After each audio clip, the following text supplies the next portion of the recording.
দর্শক রাতে সবাইকে আমন্ত্রণ জানাচ্ছি নিউজ 24 এর প্রতিদিনের আয়োজন আরআইসিএল স্টিল জনতন্ত্র গণতন্ত্রে আপনাদের সঙ্গে আছেন প্লাবন রহমান। অনুষ্ঠানের মধ্য দিয়ে দিনের গুরুত্বপূর্ণ খবরগুলো আমরা বিশ্লেষণ করার চেষ্টা করি। আপনারা নিশ্চয়ই জানেন যে বিএনপি, জামাত এবং এনসিপির প্রতিনিধি দলের সঙ্গে বৈঠক করেছেন প্রধান উপদেষ্টা। একরকম উৎকণ্ঠার পর আসার খবর যে সব মিলে বৈঠক শেষ হয়েছে এবং তিন দল তাদের ভিন্ন ভিন্ন দাবি দিয়েছে। মূল বিষয় নির্বাচন সংস্কার এবং বিচার বিষয়ে এই বৈঠকগুলোতে আলোচনা করেছেন প্রধান উপদেষ্টার সঙ্গে দলগুলো। বিএনপির পক্ষ থেকে স্পষ্টভাবে আবারও বলা হয়েছে যে আসিফ মাহমুদ, সজীব ভুঁইয়া, নিরাপত্তা উপদেষ্টা খলিলুর রহমান, একই সঙ্গে তথ্য উপদেষ্টা মাহফুজ আলমের পদত্যাগ আবারও এখানে লিখিতভাবে চেয়েছে বিএনপি। নির্বাচনের সুস্পষ্ট রোডম্যাপ চাওয়া হয়েছে বিএনপির পক্ষ থেকে। জামাতের পক্ষ থেকেও নির্বাচন এবং সংস্কারের সুস্পষ্ট রোডম্যাপ চাওয়া হয়েছে এবং জামাত মনে করে যে এই দুটি রোডম্যাপ ঘোষণা হলে সংকট অনেকাংশে কেটে যাবে। এনসিপির পক্ষ থেকে জাতীয় নির্বাচনের আগে স্থানীয় সরকার নির্বাচন চাওয়া হয়েছে। একই সঙ্গে এনসিপি মনে করে দুই উপদেষ্টার পদত্যাগ চাওয়া রাজনৈতিক উদ্দেশ্য প্রণোদিত। এই সব বিষয় নিয়ে মূলত আমরা আজকে কথা বলতে চাই। আমাদের সঙ্গে আছেন দুজন গুরুত্বপূর্ণ অতিথি, পরিচয় করে দিতে। তাদের সঙ্গে আমাদের সঙ্গে আছেন অধ্যাপক ডক্টর তৌফিকুল ইসলাম, রাষ্ট্র ও সমাজ বিজ্ঞান বিভাগ, নর্থ সাউথ বিশ্ববিদ্যালয়। একেবারে ডান দিকে আছেন নাজমুল আশরাফ, সিনিয়র সাংবাদিক। দুজনকে স্বাগত জানাচ্ছি জনতন্ত্র গণতন্ত্রে। আমরা কিছুক্ষণের মধ্যেই ভার্চুয়ালি পাবো অধ্যাপক ডক্টর দিলারা চৌধুরী আমাদের সঙ্গে যোগ দেবেন, রাষ্ট্রবিজ্ঞানী। শুরু করতে চাই নাজমুল আশরাফ। আজকে আসলে বোটা থেকে তো নিশ্চয়ই জানেন তিনটি মেইন স্টেক হোল্ডার অভ্যুত্থানের তিনটি প্রধান অংশীদার এই সরকারের, যাদের সরকার আমরা বলি, সেই জায়গায় আউটকাম কি দেখছেন এখন পর্যন্ত? যে কথাগুলো আসলে আসলো এই কয়দিন ধরে, ধরেন প্রধান উপদেষ্টার পদত্যাগের গুঞ্জন, তারপরে এই বৈঠক, কতটা স্বস্তিকর বলে মনে হয়? ধন্যবাদ আপনাকে। এখনও স্বস্তিকর জায়গায় আসে নাই, কারণ গত কয়েকদিনের যে ঘটনাক্রম তার প্রেক্ষিতে প্রধান উপদেষ্টার পদত্যাগ করতে চাওয়া এবং সেই পদত্যাগ করা নিয়ে আমরা আবার দু রকমের বক্তব্য শুনছি। নাহিদ ইসলাম ডক্টর ইউনূসের সাথে দেখা করে এসে বলেছিলেন যে তিনি পদত্যাগ করতে চান কারণ তিনি দায়িত্ব পালন করতে পারছেন না, ইত্যাদি ইত্যাদি। আরও অনেক গণমাধ্যমে খবর এসেছে যে তাদেরকে তিনি বলেছেন তাদেরকে সংযত হতে, না হলে তিনি দায়িত্ব পালন করবেন না, বাধাগ্রস্ত হচ্ছেন, ইত্যাদি ইত্যাদি অনেক কিছু। আজকে এবার পরিকল্পনা উপদেষ্টা বলেছেন যে তিনি পদত্যাগ করার কথা বলেন নাই, বা তিনি আছেন, থাকবেন, ইত্যাদি ইত্যাদি। সকল উপদেষ্টারা থাকবেন, ভালো কথা। এখন যে তিনটি দল আজকে প্রধান উপদেষ্টার সাথে বৈঠক করলেন, তার মধ্যে প্রথমে বিএনপির দাবি স্পষ্ট আগে থেকেই, এই দাবিগুলো তার আগেও বলেছে। তিনজন উপদেষ্টার পদত্যাগ, নির্বাচনের সুস্পষ্ট রোডম্যাপ ঘোষণা এবং সংস্কার বিচারের ব্যাপারে তাদের আগের অবস্থান সেটা জানিয়েছে। তারা বিচারও করবে এবং সংস্কার চলমান রাখবে। কিন্তু বেশি গুরুত্ব হচ্ছে বিএনপির দিক থেকে নির্বাচনের জায়গাটা। এখন সাম্প্রতিক যে সংকটগুলো তৈরি হয়েছে, নির্বাচন তো অনেক দিন ধরে একটা বিতর্কের মধ্যে আছে। সরকারের অবস্থান, সরকারের ঘোষণা, বিএনপির দাবি, জামাত, এনসিপি সহ আরও অনেক দল আছে। মোটা দাগে বলতে গেলে কিছু দল, বিএনপি সহ, তারা নির্বাচনটা ডিসেম্বরের মধ্যেই চেয়ে আসছে অনেক দিন ধরে। এবং নির্বাচন কেন গুরুত্বপূর্ণ সেটা বলার অপেক্ষা রাখে না। এক লাইনে যদি বলি যে গত 9 মাসে আমরা অন্তর্বর্তী সরকারের আমলে যে অবস্থা দেখলাম, তার অনেক ক্ষেত্রে অনেক রকমের সমস্যা প্রকট হয়েছে, আইন শৃঙ্খলা থেকে শুরু করে আরও অনেক কিছু। ফলে আপনি যদি দেশে স্বাভাবিক অবস্থা, রাজনৈতিক স্থিতিশীলতা চান, তাহলে আপনাকে নির্বাচন দিয়ে একটা নির্বাচিত সরকার হাতেই ক্ষমতা হস্তান্তর করতে হবে। অভ্যুত্থানের লক্ষ্য তো নির্বাচন ছিল না। অভ্যুত্থান করে যারা সরকার এসেছেন তাদের উদ্দেশ্য শুধু নির্বাচন দেওয়া না, নির্বাচন দেওয়াটাই একমাত্র সমাধান না। এই কথাগুলো আমরা অনেকদিন ধরে শুনছি। কিন্তু আপনি অন্য যত সমস্যার কথা বলবেন, সব কিছু কিন্তু আপনার নির্বাচিত সরকারের মাধ্যমে হওয়াটাই উচিত এবং তার মধ্য দিয়েই একটা স্থিতিশীলতা আসবে। সরকার যখন গঠন হয় তখন তো সংস্কারের বিষয়টা ছিল, বিচারের বিষয়, তিনটা বিষয় তো, বিচার, সংস্কার, নির্বাচন, এই তিনটি নিয়ে তো এখন আমরা এই 9 মাস ধরে বা 9.5 মাস ধরে আমরা যেটা শুনে আসছি, কারো কারো কাছে নির্বাচনটা গুরুত্বপূর্ণ, কারো কাছে বিচার গুরুত্বপূর্ণ, কারো কাছে সংস্কার গুরুত্বপূর্ণ, কিন্তু তিনটেই আসলে গুরুত্বপূর্ণ। এখন যারা বলেন যে সংস্কার এবং বিচার শেষ করে নির্বাচন, তার অর্থ তো সবাই বোঝে যে নির্বাচনটাকে অনিশ্চিত করা, অনেক দূরে নিয়ে যাওয়া এবং অনির্বাচিত সরকারের মাধ্যমে দেশ শাসন এবং যেই সংকটগুলো আমরা দেখছি নানান কারণে, সেগুলোকে আরও প্রলম্বিত করা, বা এই সময়ে যারা ক্ষমতাসীন আছেন বা ক্ষমতার কাছাকাছি আছেন বা ক্ষমতার সুবিধাভোগী আছেন বা এখনকার বাস্তবতা যাদের জন্য অনেক বেশি অনুকূলে, তারা নির্বাচন তাড়াতাড়ি চাইবেন না এবং এই সময় যত চলমান থাকবে ততই তাদের সুবিধা, সে অনুযায়ী তারা বলেন। কিন্তু এই সাম্প্রতিক সংকটের মূলে যদি আমরা বলি, যেটি নিয়ে সামরিক বেসামরিক একরকমের দ্বন্দ্ব তৈরি হয়েছে এবং এটা নিয়ে রাজনৈতিক বিভক্তিও আমরা দেখছি, এবং গত কয়েকদিনের ঘটনাক্রমে আজকে পর্যন্ত যদি আমরা বলি, আপনি সেটি কিন্তু আসলে করিডোর এবং ডক্টর খলিলুর রহমান, এইবারের সংকটের মূলে যদি বলি করিডোর এবং ডক্টর খলিলুর রহমান। ফলে ওই জায়গায় বিএনপির যে অবস্থানটা, যে এই উপদেষ্টাকে সরাতে হবে, আরও দুজন উপদেষ্টার ব্যাপারে বলেছেন, বাকি দুজন উপদেষ্টার পদত্যাগের দাবি, সরানোর দাবি বিএনপির আগ থেকেই ছিল।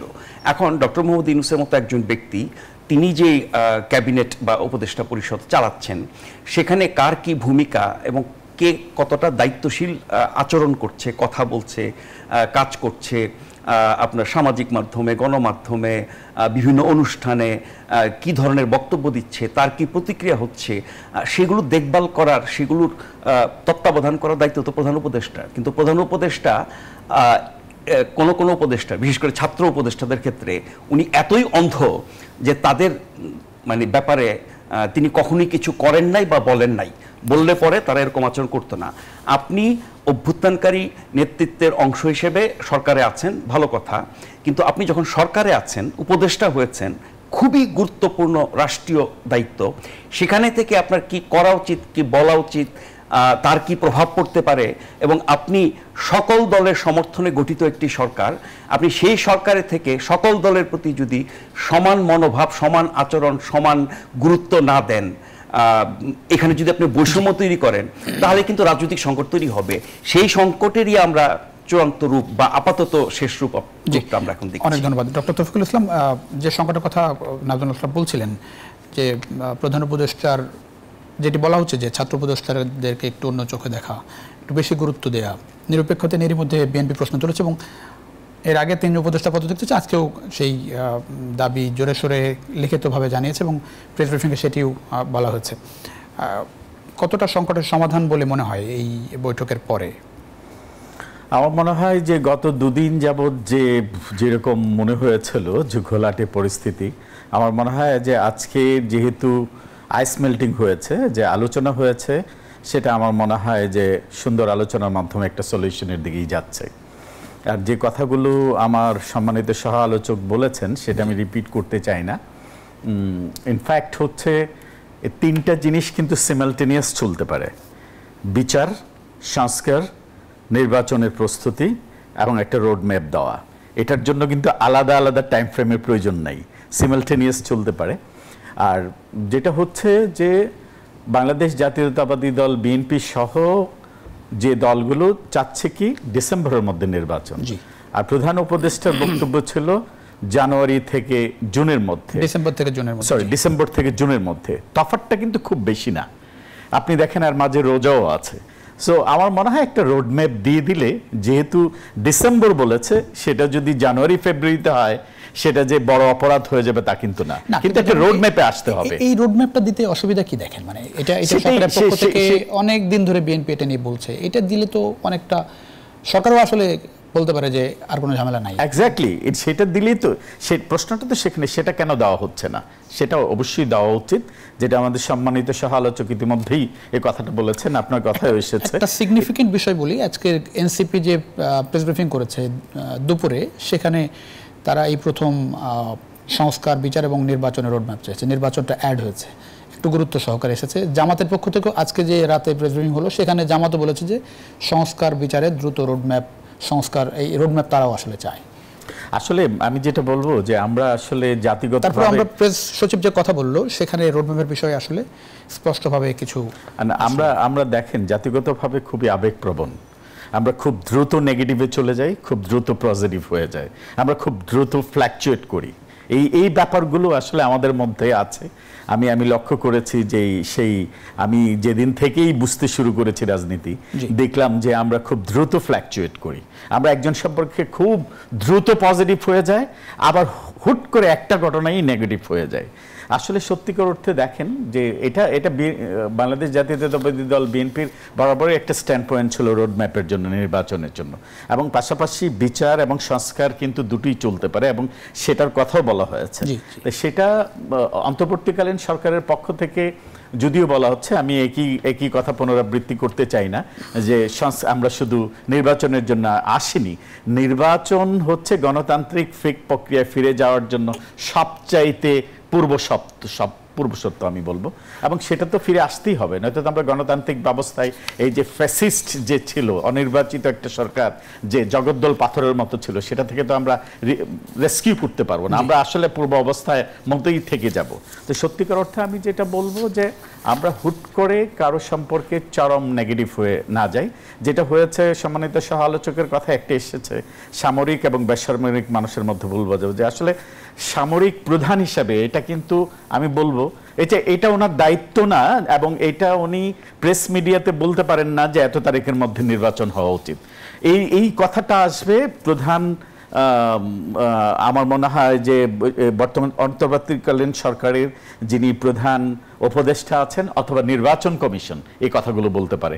এই কথাগুলো কিন্তু ওনার সাথে আসে না, কারণ উনি যেই সেক্টরের নির্বাহী প্রধান, এটার সাথে আসলে নির্বাচনের কথা আসতে পারে না। এটা কিন্তু আসলে আমার মনে হয় এটাই আসলে সংকটটা প্রথম তৈরি করেছে আমার কাছে মনে হয়। রাজনৈতিক দলগুলো রাজনীতির যে এজেন্ডা আছে সংকট তৈরি করেছে নাকি এই যে ধরেন একরকম ধারণা করা হচ্ছে যে বিএনপির পক্ষ থেকে এই যে টানা ৬-৭ দিন ঢাকায় যে আন্দোলন, ইশরাক ইস্যুতে বিশেষ করে রাস্তা অবরোধ করে, একই সঙ্গে সাম্য হত্যার বিচার চেয়ে শাহবাগ অবরোধ, এর আগেও তো এই ধরনের ঘটনা ঘটেছে রাষ্ট্র অবরোধ করে। বিএনপি নামার পরেই কেন পদত্যাগের প্রশ্ন উঠছে?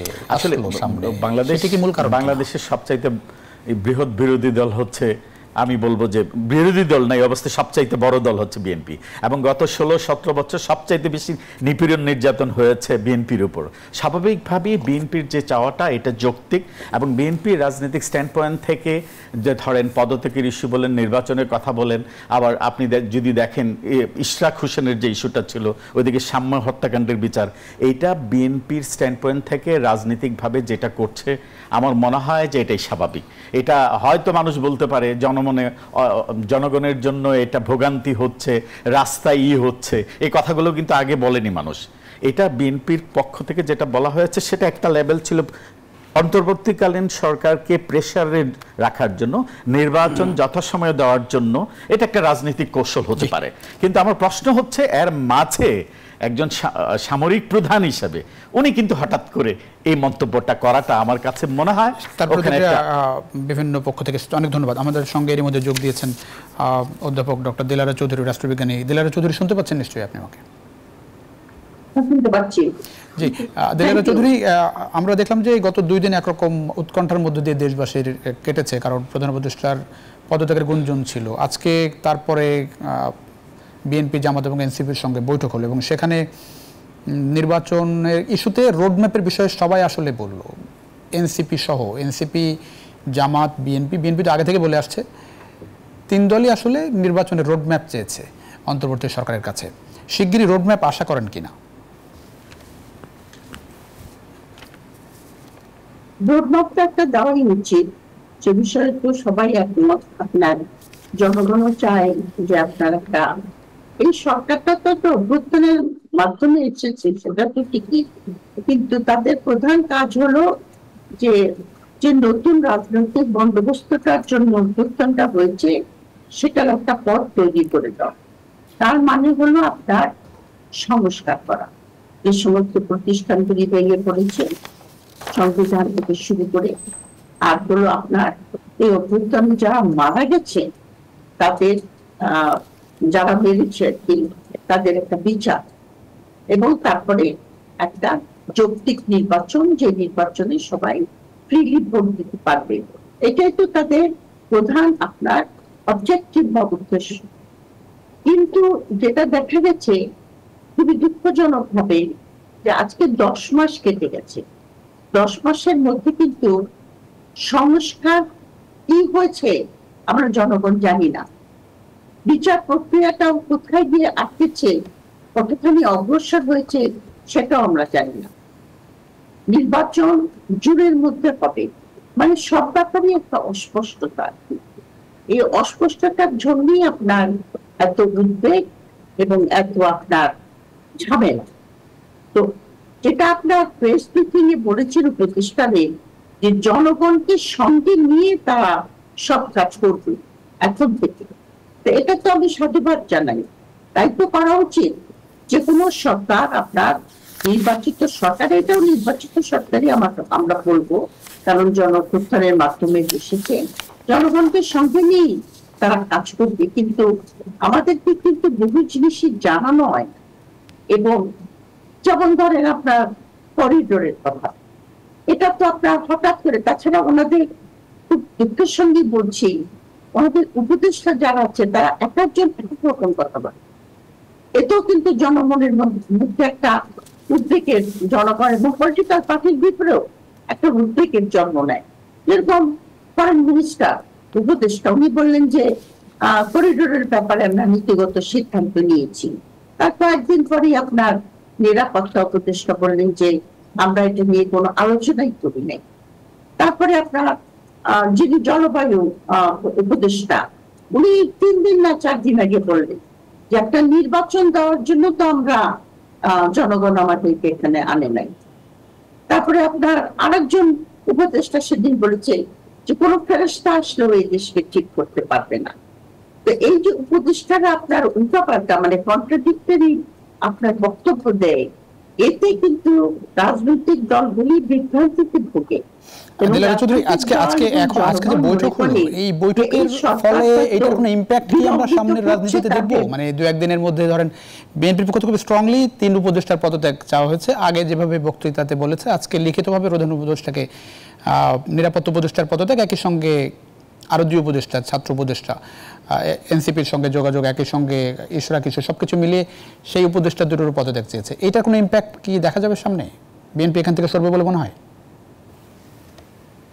এটা তো বিএনপি একটা ডিমান্ড তারা মিট করলো আর কি।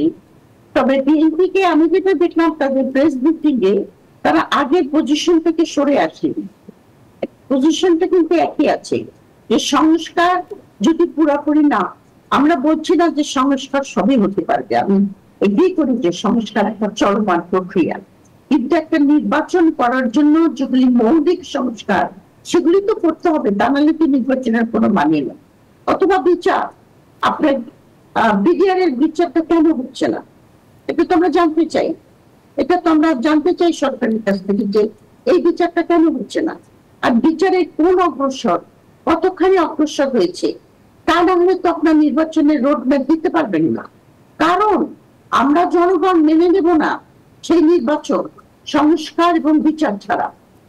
সংস্কার বিচার কোন পর্যন্ত হবে? যদি সংস্কার বিচারকে শেষ করে নাকি উল্লেখযোগ্য অগ্রগতির পরে? সংস্কার বিচারকে শেষে নির্বাচন বলবেন নাকি উল্লেখযোগ্য অগ্রগতির পরে নির্বাচন চান? এটা আপনার পলিটিক্যাল পার্টিদের ডিসিশন।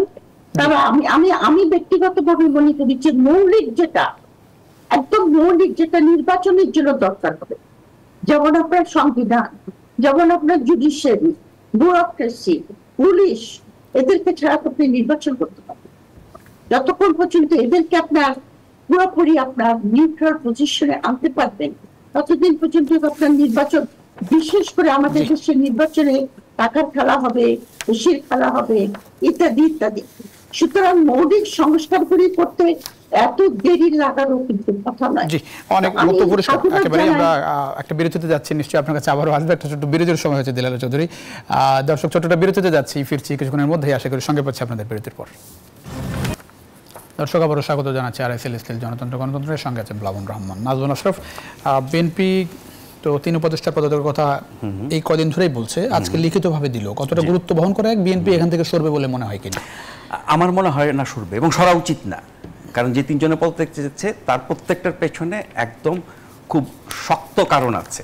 আমরা যদি সরকারকে ভালোভাবে চলতে দিতে চাই, সবার সরকার বানাতে চাই, এখন যেই মানুষগুলো সরকারকে সংকটে ফেলেছে, সরকারকে সবার সরকার হতে দিচ্ছে না, এরা তারাই। তো সেই হিসেবে বিএনপির দাবি আমি অযৌক্তিক মনে করি না। বিশেষ করে যেটা আমি একবার বলছিলাম যে করিডোর হচ্ছে এখনকার সংকটের মূল, এবং এই করিডোর সংকটের মূল হচ্ছেন ডক্টর খলিলুর রহমান। ফলে ওনাকে নিয়ে, ওনার ভূমিকা, এই করিডোর নিয়ে ওনার উল্টাপাল্টা বক্তব্য এক এক সময় এক এক দিন বলেন, এবং অনেকে তাকে রীতিমতো মিথ্যাচারের জন্য অভিযুক্ত করছেন। আপনি বিভিন্ন সময় তার বক্তব্যগুলো যদি আপনি পাশাপাশি সাজান, আপনি দেখবেন যে উনি মিথ্যাচারও করছেন, চাতুর্যপূর্ণ বক্তব্য দিচ্ছেন, শব্দ নিয়ে খেলা করার চেষ্টা করছেন। হঠাৎ করে একজন জাতীয় নিরাপত্তা উপদেষ্টা, তার আগে তিনি ছিলেন হাই রিপ্রেজেন্টেটিভ রোহিঙ্গা বিষয়ক, তারপর জাতীয় নিরাপত্তা উপদেষ্টা, তারপরে তার কর্তৃত্ব দায়িত্ব যেভাবে আস্তে আস্তে সম্প্রসারণ করা হলো, সবকিছু মিলিয়ে যদি বলি যে এই লোকের নিয়োগটাই এখনকার সংকটের মূল। এখন আপনি বলছিলেন যে বিএনপির আন্দোলন, আমরা খেয়াল করলাম যে গত কয়েকদিনের ঘটনার ক্ষেত্রে নাহিদ ইসলাম যেমন প্রধান উপদেষ্টাকে কোট করে যা বলছেন, তার একটা লাইন পড়ি, যেই পরিস্থিতি যেভাবে আন্দোলন যেভাবে আমাকে জিম্মি করা হচ্ছে আমি তো কাজ করতে পারবো না। তার মানে আন্দোলনটাকে তিনি কাজ করতে না পারার কারণ হিসেবে দেখাচ্ছেন। সেই আন্দোলনটা কি? ইশরাক সমর্থকদের আন্দোলন। ইশরাক সমর্থকদের আন্দোলনের কারণটা কি? কারণ আদালত দ্বারা তিনি নির্বাচিত ঘোষিত হয়েছেন, তাকে মেয়র পদে বসতে দেওয়া হবে না। উপদেষ্টা আসিফ এবং তার মন্ত্রণালয় নানানভাবে বাধা সৃষ্টি করেছে, কিছুটা আইনি বাধা গেছে, সর্বোচ্চ আদালতে গেছে, সেটিও খারিজ হয়ে গেছে। এখন শুনছি আবার আপিল করে আরও এটাকে পিছানো হবে। তাহলে এটা কি কোনো অযৌক্তিক আন্দোলন? ন্যায়সঙ্গত আন্দোলন এবং আদালতের আদেশের ভিত্তিতে, রায়ের ভিত্তিতে সেই আন্দোলনকে আপনি যদি মনে করেন যে আপনার কাজ করতে অসুবিধা হচ্ছে, অসম্ভব করে ফেলছে, জিম্মি করে ফেলা হচ্ছে। আমরা যে এর আগে ডক্টর ইউনূসের পছন্দের ব্যক্তিদের দলের এবং অনেক মঞ্চ সংগঠন নানানভাবে আসছে, তারা যে উল্টাপাল্টা সব আন্দোলন করেছে, আন্দোলন নামে যে দিনের পর দিন মাসের পর মাস মব হয়েছে, সেটি তার দায়িত্ব পালনে কোনো বাধা সৃষ্টি করে নাই। সেসব ক্ষেত্রে তো আমরা দেখলাম না কিছু করতে। এই যে মব সৃষ্টি করে ব্যক্তি থেকে প্রতিষ্ঠান পর্যন্ত যেভাবে ধ্বংসাত্মক হিংসাত্মক কাজ করা হয়েছে, তখন তো তিনি অনুভব করেন নাই যে তার কাজে বাধা সৃষ্টি করা হচ্ছে, তিনি কাজ করতে পারছেন না, জিম্মি হয়ে যাচ্ছে। বিএনপির একটি যৌক্তিক আন্দোলন উন্মোচনে এত বড় বাধা হয়ে গেল। আচ্ছা, আপনি দেখেন আজকে প্রধান উপদেষ্টার প্রেস উইং থেকে একটা বিবৃতি দেওয়া হয়েছে। সেখানে যেই ভাষায় যে বিবৃতিটি আপনি যদি পড়েন, সোশ্যাল মিডিয়াতে কিছু অ্যাক্টিভিস্ট, একতরফা অ্যাক্টিভিস্ট, তারা যেই ভাষায় যেভাবে যা কিছু বলে সেই বিষয়গুলোকে এখানে নিয়ে আসা হচ্ছে। এটি একটি অফিসিয়াল বিবৃতি হতে পারে প্রধান উপদেষ্টার দপ্তরে, এবং সেখানেও কিন্তু বলা হচ্ছে দায়িত্ব পালনকে অসম্ভব করে তোলা। তো দায়িত্ব পালন অসম্ভব করে তোলা কোন ঘটনা? আমরা সাম্প্রতিককালে ইশরাকপন্থীদের আন্দোলন দেখেছি, ঢাকা বিশ্ববিদ্যালয়ের ছাত্রদলের আন্দোলন দেখেছি, এর আগে আমরা দেখেছি যমুনা কেন্দ্রিক আন্দোলন, আরো অনেক আন্দোলন। তার মানে হচ্ছে যারা আপনার পছন্দের লোক, তারা আন্দোলন করলে, নিষিদ্ধ এলাকায় আন্দোলন করলে, যখন তখন সবকিছু দখল করে রাস্তা আটকে জনদুর্ভোগ তৈরি করলে সেটি আপনার কাছে বাধা হয় না। আর আপনার অপছন্দের লোক যদি যৌক্তিক কারণে অধিকারের জন্য রাস্তায় নামে, সেটা আপনার জন্য আন্দোলন হয়ে যায়। এর অর্থ কি? যেটা শুরুতে বলছিলাম, ডক্টর ইউনূসের সরকার কিন্তু সকল দল মত মানুষের সমর্থিত সরকার। সরাসরি বললে এই দল গঠনে, এই সরকার গঠনে সকল রাজনৈতিক দল যারা পরাজিত হয়েছে তারা ছাড়া তারা অংশীদার ছিল, তাদেরকে নিয়ে এই সরকার গঠন করা হচ্ছে। তিনি কি সকল দলের প্রতিনিধিত্ব করছেন? আমরা আজকে শুনলাম আপনার নাহিদ ইসলাম, এনসিপির আহ্বায়ক, তিনি বলেছেন যে ডক্টর ইউনূস কোনো রাজনৈতিক দলের প্রতি কমিটেড না। তাহলে কোনো রাজনৈতিক দলের প্রতি কমিটেড না, তাহলে আপনার দলের প্রতি কেন কমিটেড হবে? তিনি বলেছেন যে অভ্যুত্থানকারী যে শক্তি বা নেতৃত্ব তাদের প্রতি কমিটেড। অভ্যুত্থান কারা করেছে? ছাত্র জনতা করেছে। সেই অভ্যুত্থানে কি দলগুলো ছিল না? বিএনপি ছিল না, জামাত ছিল না, বিভিন্ন বাম দল ছিল না, সাধারণ মানুষ ছিল না, নানান শ্রেণী পেশা মানুষ ছিল না? এটা তো সকলের অংশগ্রহণের অভ্যুত্থানটা হয়েছে।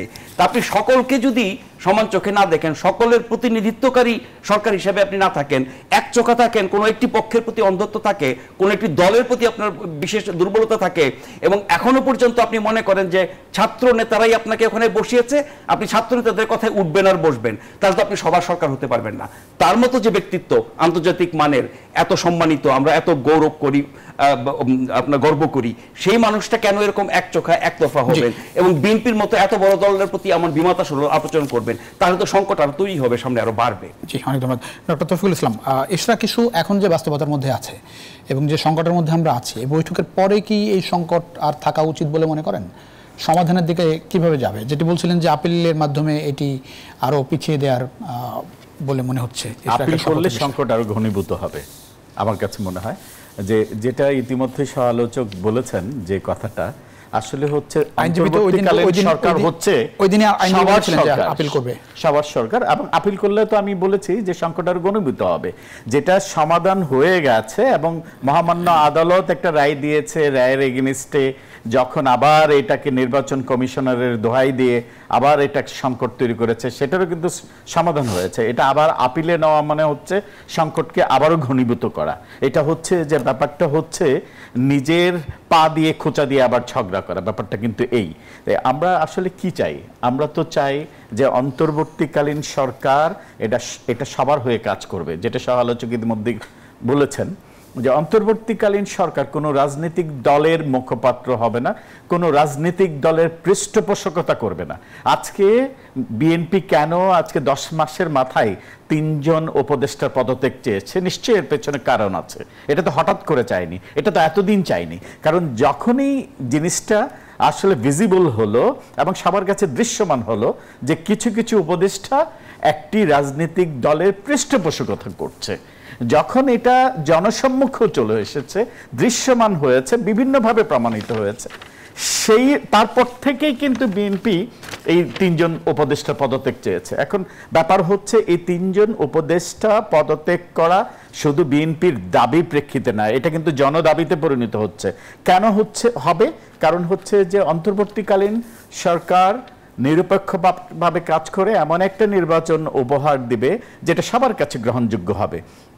কিন্তু সেই ক্ষেত্রে যদি উপদেষ্টা পরিষদে কোনো উপদেষ্টা কোনো রাজনৈতিক দলের পৃষ্ঠপোষকের সাথে প্রত্যক্ষ বা পরোক্ষভাবে জড়িত থাকে, তাহলে কিন্তু নির্বাচন প্রশ্নবিদ্ধ হবে।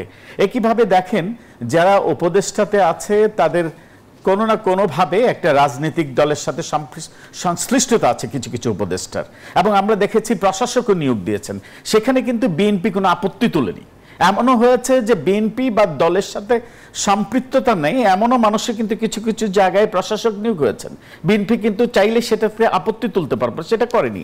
আপনি দেখেন হোয়ারেজ ইশরাক হোসেনের ব্যাপারটা কি ছিল, উনি তো শুধু বিএনপির নেতা না, উনি হচ্ছেন আমার মনে হয় যাবৎকালে যে কয়েকজন যুব নেতা তার মধ্যে অন্যতম একজন পপুলার নেতা হচ্ছেন উনি কিন্তু শুধু বিএনপির নেতা না। আপনি জানেন ওনার যদি পাস্ট হিস্ট্রি, ওনার সেই পূর্বপুরুষ থেকে আসেন, সাদেক হোসেন খোকার সুযোগ্য ছেলে ইশরাক হোসেন, আপনি দেখেন উনি যখন ইলেকশন করেছেন, ইলেকশন তো আসলে ছিল না, সেটা ছিল সিলেকশন। অনেকে বলে এই কথাটা যে এভাবে যে আপনারা নির্বাচন যেখানে প্রশ্নবিদ্ধ, নির্বাচন যেখানে অবৈধ, তাহলে কেন আপনারা ইশরাক হোসেনকে চাচ্ছেন? ব্যাপারটা হচ্ছে তখন প্রশ্নবদ্ধ ছিল, তখন অবৈধ ইলেকশন ছিল। এজন্য আমরা এখন পরিবর্তিত পরিস্থিতিতে কিন্তু মহামান্য আদালত সেটাকে রায় দিয়েছে যে না, ইশরাক হোসেন নির্বাচিত। আদালত বলেছে যে 26 মের মধ্যে শপথ না পড়লে আদালত অবমাননা হবে। আজকে 24, 12টার পরে 25 হবে, মানে সোম মঙ্গলবার রবি সোমবার। হ্যাঁ, এই দুদিনের মধ্যে যদি আমার মনে হয় আবার যদি সেটা আপিলে যায়, আমি যেটা প্রেডিক্ট করছি সংকট আরো ঘনীভূত হবে। ব্যাপারটা হচ্ছে নিজে অন্যের পায়ে পাড়া দিয়ে ঝগড়া করার মতো হয়ে যাবে। অনেক ধন্যবাদ। বিরতিতে যাচ্ছে আবারও দর্শক, ছোট্ট বিরতির সময় হয়েছে আবারও। আরএসএল গণতন্ত্রে কিছুক্ষণের মধ্যে ফিরছি, আশা করি সঙ্গে পাচ্ছি বিরতির পর। দর্শক আবারও স্বাগত গণতন্ত্রের সঙ্গে আছেন প্লাবন রহমান। আমরা কথা বলছিলাম প্রধান উপদেষ্টার সঙ্গে যে বৈঠক হয়েছে, সেই বৈঠকে সংকটে দেশ বৃহত্তর ঐক্যের আসলে ডাক দেওয়া হয়েছে। জুমে আমাদের সঙ্গে যুক্ত আছেন অধ্যাপক ডক্টর দিলারা চৌধুরী, আছেন স্টুডিওতে অধ্যাপক ডক্টর তৌফিকুল ইসলাম, আছেন নাজমুন আশরাফ।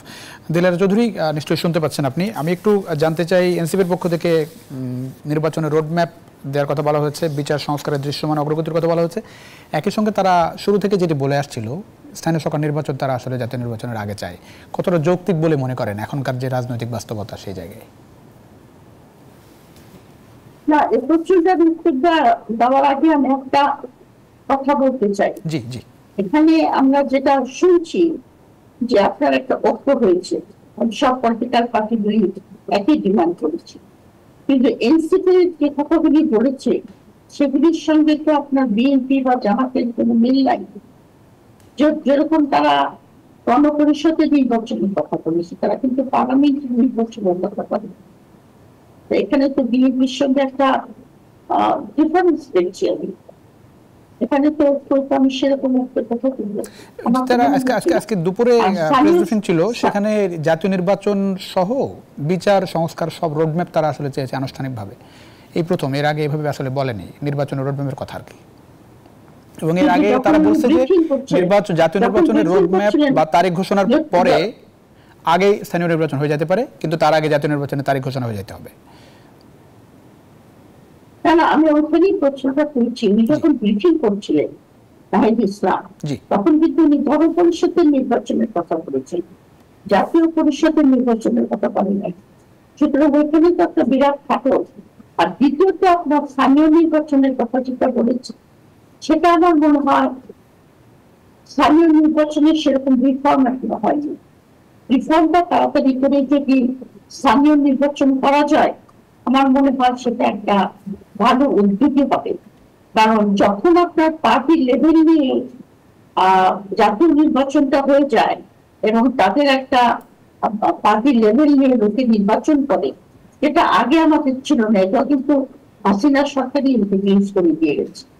তখন আপনার নির্বাচনে যাদের কাছে শক্তি, যাদের কাছে সরকার, সেই ক্যান্ডিডেট ভালো হোক খারাপ হোক, লোকে তাদের কি করতে হয়, কারণ লোকে জানে যে যে শক্তিবান তার সঙ্গে থাকলে আমার উপকার হবে। সুতরাং যদি আপনার স্থানীয় নির্বাচনটা রিফর্ম গুলি করে দ্রুত স্থানীয় নির্বাচন হয়ে পড়ে, আমার মনে হয় এটা একটা গণতন্ত্রের জন্য ভালো। সেই জায়গাটা যেটা বলা হচ্ছিল, ধরেন আওয়ামী লীগ পুনর্বাসনের কথা আসছিল, যদি আগে স্থানীয় সরকার নির্বাচন হয়, বাংলাদেশের স্থানীয় সরকার নির্বাচন সবসময় বেশি সংঘাতময় হয়, সেটি যদি জাতীয় নির্বাচনের আগে এরকম একটি পরিস্থিতি বিরাজ করে, সেটি কি আসলে সুখকর হবে কিনা জাতীয় নির্বাচনের আগে? জাতীয় নির্বাচনের পরে যখন ইলেকশন হয় তখন সংঘাত হয় না, তখন সংঘাত আরো বেশি হয়। কিন্তু যখন আপনার পার্টি লেভেল নিয়ে ইলেকশন হয় তখন সংঘাত আরো বেশি হয়, এবং আপনার যোগ্য প্রার্থী সে নির্বাচিত হতে পারে না, কারণ পার্টির লেভেলটাই তখন বেশি দাঁড়ায়। এটা আমার ব্যক্তিগত মতামত। আমি মনে করি যে যদি স্থানীয় নির্বাচনটা আগে হয় জাতীয় দল দিয়ে যায়। জি, অনেক ধন্যবাদ, অনেক ধন্যবাদ ডক্টর তৌফিকুল ইসলাম। এই যে স্থানীয় সরকার এবং জাতীয় নির্বাচন, এই জায়গাটি একটু শুনতে চাই, এবং যেটি বলছিলেন যে এনসিপির সঙ্গে বেশ কিছু ইয়েতে বেশ ফারাক, একই সঙ্গে জামাত বিএনপির দুই জায়গায় গণপরিষদ নির্বাচনের কথা শুরু থেকে বলে আসছে, স্থানীয় সরকার নির্বাচন আগে চাই, একই সঙ্গে ইসি পুনর্গঠনের কথাও তারা বলেছে। সামনের বাস্তবতা কি দেখছেন? এই আসলে আমরা যেটা আজকে দেখলাম যে এনসিপি কিন্তু গণপরিষদের সেই বক্তব্য থেকে চলে এসেছে, আমার মনে হয় যে এখন জাতীয় নির্বাচনের কথা বলছে। তো এটা একটা পজিটিভ আমার কাছে মনে হয় জেস্টার, যদি চাপে হোক যেভাবে হোক বলে থাকে, এটা কিন্তু এই ক্ষেত্রে কিন্তু যেটার সাথে বিস্তর ফারাক ছিল বিএনপির, এবং সত্যিকার অর্থে বিএনপির স্ট্যান্ড পয়েন্টটা ছিল শুরু থেকে একরকম। বিএনপি কিন্তু ক্ষণে ক্ষণে মত বদলায়নি, বরং ক্ষণে ক্ষণে মত বদলাচ্ছে হচ্ছে, সেটা যদি আমরা দেখি এনসিপির ক্ষেত্রে। এখন স্থানীয় সরকার নির্বাচন এবং জাতীয় নির্বাচন যে ইস্যুটা ইতিমধ্যেই প্রফেসর ডক্টর দিলারা চৌধুরী ব্যাখ্যা করেছেন বিশদভাবে, এবং আপনি দেখেন যে লোকাল গভর্নমেন্টের এই ডিসেন্ট্রালাইজেশনের প্রসেসের কথা কিন্তু সিন্স ইন্ডিপেন্ডেন্স সবগুলো পলিটিক্যাল গভর্নমেন্টই বলে এসছে। অদ্যাবধি আমরা দেখি নাই যে লোকাল গভর্নমেন্ট ডিসেন্ট্রালাইজেশন হতে। এখনও কিন্তু local government always depend on central government, এবং লোকাল গভর্নমেন্ট আপনি যদি দেখেন, সেই শহীদ প্রেসিডেন্ট জিয়াউর রহমানের একটা উদ্যোগ ছিল 1980-তে, উনি গ্রাম পর্যায়ে যে ভিলেজ গভর্নমেন্ট করতে চেয়েছিলেন 1980-তে, গ্রাম সরকার, গ্রাম বাঁচলে দেশ বাঁচবে, এবং প্রত্যেকটা গ্রামে একটা administrative unit, lowest rural administrative unit করতে চেয়েছিলেন, এবং ওনার স্বপ্নটা আসলে সফল হতে পারেনি। আমি শুরু করেছিলেন 1980-তে, উনি তো 81-এ আততায়ীদের গুলিতে শহীদ হন। যেটি আমি বলি, নাহিদ ইসলাম যেটি প্রধানমন্ত্রীর কাছে 5 দফা দাবি জানিয়েছে, তাকে সেখানে যেটি বলা হচ্ছে যে আমরা বিচার, জুলাই ঘোষণাপত্র জারি, সংস্কার, গণপরিষদ নির্বাচন এবং আহত শহীদ পরিবারগুলোতে পুনর্বাসনের আহ্বান জানিয়েছে, এই জন্য সমন্বিত পরিকল্পনা রোডম্যাপ চেয়েছি। এখানে গণপরিষদ নির্বাচন কথা বলছেন, দুপুরে যে সংবাদ সম্মেলন হচ্ছে সেখানে জাতীয় নির্বাচনের রোডম্যাপের কথা বলেছিলেন। হ্যাঁ, সেটি আমি বললাম যে এখানে যদি গণপরিষদ নির্বাচন থেকে জাতীয় নির্বাচনের কথাই চলে এসে থাকেন, এটা তো আমি বললাম যে একটা ভালো গুড জেস্টার। এই ক্ষেত্রে কিন্তু সবগুলো রাজনৈতিক দলেরই কিন্তু একরকম কথা চলে এসেছে। আর সংস্কার, জুলাই হত্যাকাণ্ডের বিচার, এই জিনিসগুলো কিন্তু সংস্কারের পাশাপাশি সিমালটেনিয়াসলি চলতে পারে। এটাতে তো কোনো এমন না যে এই সময়টা সেটাতে কেউ কি বাধা দিচ্ছে, মানে এটা আমার ধরেন একরকম বলা হচ্ছে যে বিএনপি খালি নির্বাচনের কথাই বলছে, বিএনপি সংস্কার বিচার চায় না। না, বিএনপি তো স্পষ্টভাবেই বিচার চেয়েছে, স্পষ্টভাবেই বিএনপি সংস্কারের কথা বলছে। এখন প্রশ্ন যদি আসে, দেখেন আপনি দেখেন সংস্কারের প্রশ্ন যদি আসে, তাহলে 10 মাসে কতটুকু সংস্কার হয়েছে, কতটুকু বিচারের দিকে আমরা এগিয়েছি, এই জিনিসগুলো স্পষ্ট করতে হবে, দৃশ্যমান করতে হবে। ব্যাপার হচ্ছে আমরা মুখে বলছি, হচ্ছে, করছি, কিন্তু দৃশ্যমান তো হতে হবে। দৃশ্যমান না হওয়া পর্যন্ত কিন্তু রাজনৈতিক দলগুলোর মধ্যে সন্দেহ, অবিশ্বাস থেকেই যাবে। এই অবিশ্বাস দূর করার দায়িত্ব কিন্তু অন্তর্বর্তীকালীন সরকারের। আমরা শেষ পর্যায়ে একেবারেই এনসিপির পক্ষ থেকে একটি গুরুত্বপূর্ণ দাবি করা হচ্ছে, সেটি হচ্ছে যে ফ্যাসিস্ট সরকারের আমলে হওয়া সকল নির্বাচন অবৈধ ঘোষণা করার দাবি জানিয়েছে। এসব নির্বাচন আদালতে এনে বিশৃঙ্খলা সৃষ্টি করা হচ্ছে। নির্বাচনগুলো অবৈধ ঘোষণা হলে এই সংকট আর থাকবে না। না, যে নির্বাচনগুলো হয়ে গেছে সেগুলো আপনি অবৈধ করে দিলেন, কিন্তু সেই নির্বাচনের ফলে গঠিত সংসদ, সেই সংসদের মধ্যে গঠিত সরকার, এগুলো আপনি গত হয়ে গেছে, এগুলোকে আপনি অবৈধ বলতে পারেন আদালতের মাধ্যমে, যেমন অনেক সংশোধনী বিভিন্ন রেজিমকেও এর আগে আদালতে আমরা অবৈধ ঘোষণা করতে দেখেছি। এই মুহূর্তের অগ্রাধিকার হওয়া উচিত না। আপনি বিগত 3টি নির্বাচন বা 3টি নির্বাচন কমিশনে যারা ছিলেন, যারা খারাপ নির্বাচন, প্রহসনের নির্বাচন করেছেন, তাদেরও বিচারের আওতায় কিন্তু আনছেন না। এই দাবিও কিন্তু বহুদিন ধরে আছে। কিন্তু এখন যদি আমরা নির্বাচন নিয়ে সংক্ষেপে বলি, বিএনপি আগাগোড়াই বহুদিন ধরে ডিসেম্বরের মধ্যে নির্বাচনের কথা বলে আসছে। জামাত এক এক সময় এক এক কথা বলে। আজকে আবার এর আগের একটা অবস্থানে ফিরে এসেছে ডিসেম্বর থেকে ফেব্রুয়ারি, বলেছে রোজার আগে। তার মানে মোটামুটি বিএনপির কাছাকাছি। আরো অনেকগুলো দল আছে যারা বিএনপির সাথে ফ্যাসিবাদ বিরোধী আন্দোলনের সহযোগী ছিল বা তাদের জোটের সাথে ছিল, একযোগে আন্দোলন করেছে, তাদের অবস্থানও প্রায় একই রকমের। এনসিপি সহ কিছু কিছু দল আছে তারা হয়তো এই জায়গাটাতে একমত না, কিন্তু এনসিপি যেহেতু ম্যাটার করে এবং সরকারের কাছে এনসিপির গুরুত্ব সবচেয়ে বেশি এখন পর্যন্ত আমরা দেখছি, ফলে এনসিপি প্রমাণিত না জনগণের কাছে কত বড় দল তারা, কিন্তু তাদের অভ্যুত্থানের ভূমিকা এবং ডক্টর ইউনূসের সরকারের কাছে গুরুত্বের কারণে তাদের বক্তব্য অনেক বেশি গুরুত্বপূর্ণ। তার মানে আজকে 3টি দলের বৈঠকের ক্ষেত্রে বিএনপি জামাত ইসলামী কাছাকাছি অবস্থানে আছে, এটা মেনে ফেললে 2 দলের দাবি মেনে ফেলা হয়। কিন্তু এনসিপি যে বলছে 3টা রোডম্যাপ, বিচারের কি রোডম্যাপ দেওয়া সম্ভব? এতদিনের মধ্যে আমি বিচার করব, এতদিনে রায় দেবো, এতদিনে তদন্ত শেষ করব, এটা একটা অসম্ভব ব্যাপার। আর বিচার তো আদালতের ব্যাপার এবং আইনের ব্যাপার। তারপরে নির্বাচনের আপনি সংস্কারের রোডম্যাপ দেওয়া সম্ভব, যে আমরা যেগুলোর ব্যাপারে একমত হয়েছি নির্বাচনের এগুলো করবো, নির্বাচনের পরে এগুলো করবো। নির্বাচনের রোডম্যাপ তো সবচেয়ে সহজ, কিন্তু তারা নির্বাচন বলতে কিন্তু জাতীয় নির্বাচন বলছেন না। আপনি দুপুরের ব্রিফিং, রাতের ব্রিফিং মিলে যা বলছেন, তারা কিন্তু স্থানীয় সরকারের দাবির কথা, পুরনো দাবি তাদের আগে থেকে আছে, গণপরিষদের দাবি সেটাও তাদের আছে। এখন জাতীয় তারা বলছে আইন পরিষদ মানে সংসদের কথা, এই 3টাই বলছে। কিন্তু কোনটা আগে কোনটা পরে তার জন্য সুনির্দিষ্ট দিনক্ষণ, সেটা যদি এনসিপির সাথে বাকি 2 দলের মিলিয়ে ডক্টর ইউনূসের সরকার একটা সিদ্ধান্ত নেন, তাহলে হয়তো সংকটটা অনেকখানি। অনেক ধন্যবাদ অধ্যাপক ডক্টর দিলারা চৌধুরী, অধ্যাপক ডক্টর তৌফিকুল ইসলাম, নাজমুল মোশাররফ, 3 জনকে অসংখ্য ধন্যবাদ। দর্শক, এই ছিল আজকের জনতন্ত্র গণতন্ত্র। দেখাবেন নিশ্চয় অন্য সময়। সে পর্যন্ত ভালো থাকবেন সবাই, আশা করি।